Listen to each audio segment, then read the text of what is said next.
Europe 1. Le grand direct des médias avec Thomas Joubert. Avec des petites précisions sur les audiences que je vous donnais à l'instant. Un très faible score de France 2 hier soir. France 2, 6e chaîne hier soir, battue par France 5, donc avec la pièce de théâtre.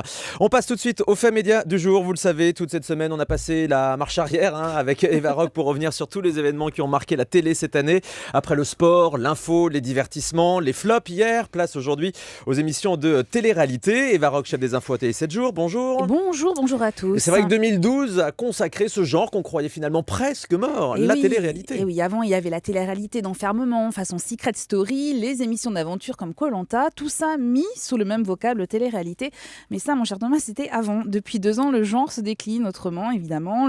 L'année 2012 fut particulièrement intense en la matière. Alors faut-il s'en réjouir? C'est à vous de voir. De toute évidence, vous êtes nombreux à regarder tous les jours ces nouvelles émissions.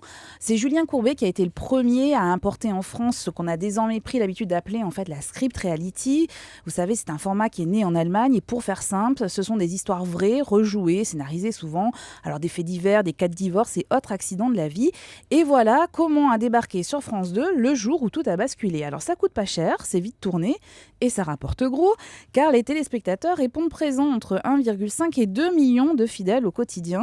Il n'en fallait pas plus pour que toutes les autres chaînes évidemment cèdent au charme de la script reality. Alors Au nom de la vérité et Mon histoire vraie sur TF1, Face au doute sur M6, Si près de chez vous sur France 3, on frôle l'overdose, d'autant qu'au moins 2 épisodes sont diffusés systématiquement. Les chaînes de la TNT, elles qui visent un public un petit peu plus jeune, ont misé sur une autre forme de télé-réalité. Non, oui, effectivement, elles ont trouvé mieux, ou pire, à vous de voir. Tout a commencé avec les anges de la télé-réalité, machine à recycler d'anciens candidats de télé-réalité embarqués dans une villa au cœur d'une ville de rêve.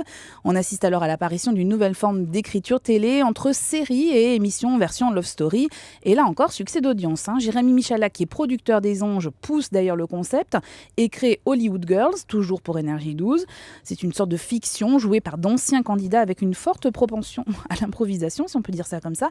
Ça rappelle les fictions AB des années 90 et ça marche. Les fins d'après-midi rassemblent parfois plus de 700 000 personnes devant la chaîne et même effet sur W9 qui cède aussi à ce genre-là avec la série des Ch'tis et des Marseillais alors que l'on suit à Miami, Las Vegas, Mykonos et j'en passe. Alors on passera aussi sur les fautes de français, les engueulades à répétition qui percent les oreilles.